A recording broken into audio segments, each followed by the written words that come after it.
చూడండి, ఇది ఇక బస్వాపూర్లో లక్ష్మీ నరసింహస్వామి టెంపుల్ ఉన్నది. లోపల పోయి చూద్దాం రండి.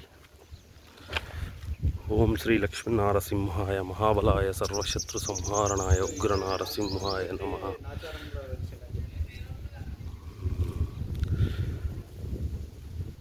ఇక్కడ ఎంట్రన్స్లో జంట నాగులు ఉన్నది.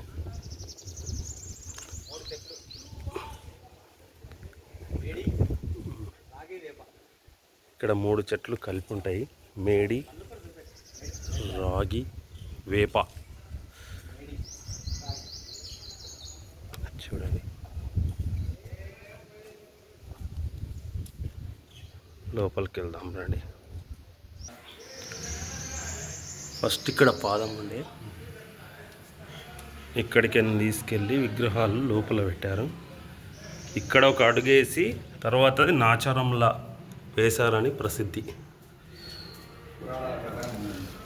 పురాణాల ప్రకారం ఇక్కడ విష్ణుమూర్తి అవతారంలో లక్ష్మీ నరసింహస్వామి, ఇది కళ్యాణానికి చేయించిన విగ్రహాలు.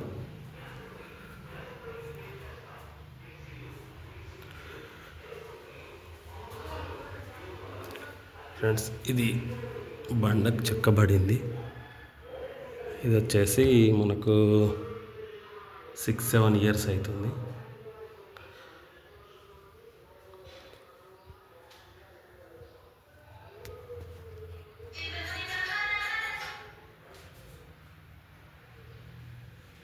ఇది బస్వాపూర్ విలేజ్, ములుగు మండల్, సిద్దిపేట డిస్టిక్లో ఉన్నది. లక్ష్మీ నరసింహస్వామిని కొలిచిన వారికి సమాప్త భాగ్యాలను ప్రసాదించే లక్ష్మీ నరసింహస్వామికి జై, శ్రీమన్నారాయణకి జై.